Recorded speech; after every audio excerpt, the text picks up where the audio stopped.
In the top stories, Ministry of Agriculture spearheading another campaign to tackle destructive pests. Trinidad and Tobago's people urged to save soil for the future, and 3 people in custody after 46 migrants are found dead inside a truck in Texas. Hello and welcome to the ZIZ Midday Newscast. Today is Tuesday, the 28th of June 2022. I'm Jason Davis. Nationally, the majority of pest entry into countries is as a result of passenger traffic, which, while not as prevalent today due to the COVID-19 pandemic, will, however, be even more important going forward as the world opens up. That's according to Crops Program Leader in the Department of Agriculture, Ian Chapman. He said that the Don't Pack a Pest program is a joint effort between the United States Department of Agriculture's Animal and Plant Health Inspection Services and the Federation of St. Kitts and Nevis's Agricultural Department. The goal of the partnership is to educate not only travelers but the general public at large on the dangers associated with transporting certain foods, plants, and agricultural products in their luggage.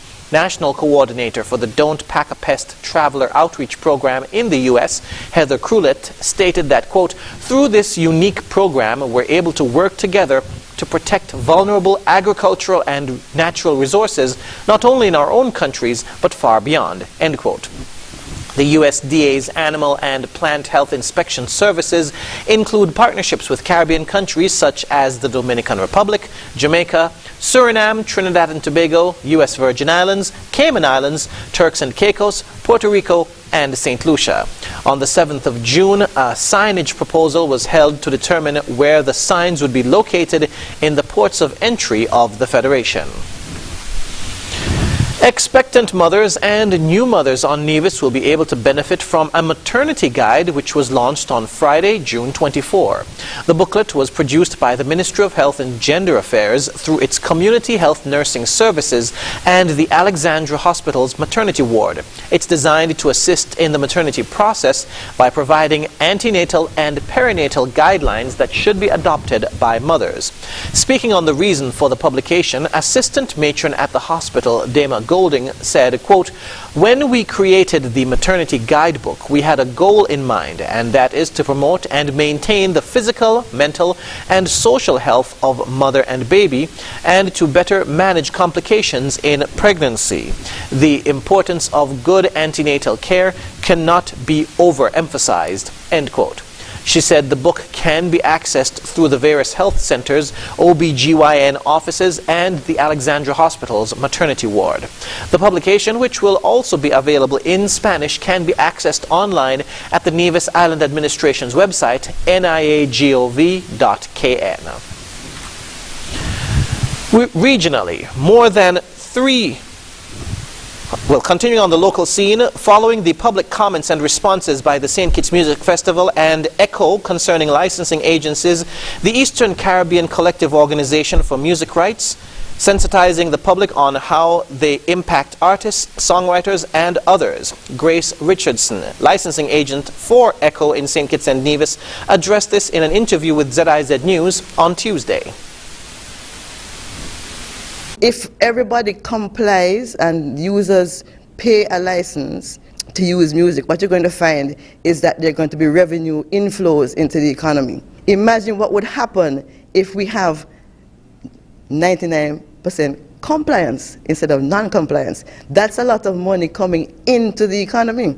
And that is what we're trying to set up the situation, set up that to happen, that money comes into the economy rather than going out. It will help a lot of persons on the ground, right? Your song will help to feed the production engineer, the recording engineer, the artists, the dancers, right? All those persons involved in whatever there is to use a musical work, your song will be able to help those people as well to prosper. In the public domain, persons are of the opinion that ECHO's public displays have popped up seemingly overnight. Ms. Richardson explained that this is not the case.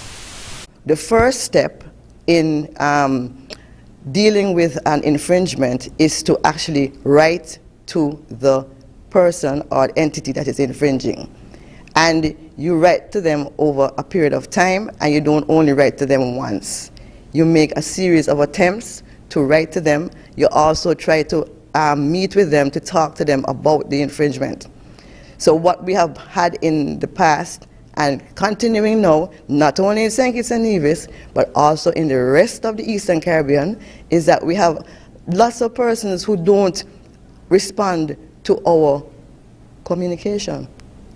And because of our reciprocal agreements, and because of their insistence on the protection of their rights, we have to do something. She said she welcomes the increased attention and phone calls the organization has received to educate the public on intellectual property. She encourages persons to further contact her at 762-7139. As signatories of the Berne Convention and by the Copyright Act, St. Kitts and Nevis is responsible for compensating artists and others who have vested interests in their work. Moving now to news on the regional scene. More than 300 people engaged in a walkathon on Sunday to bring awareness for the Save the Soil initiative in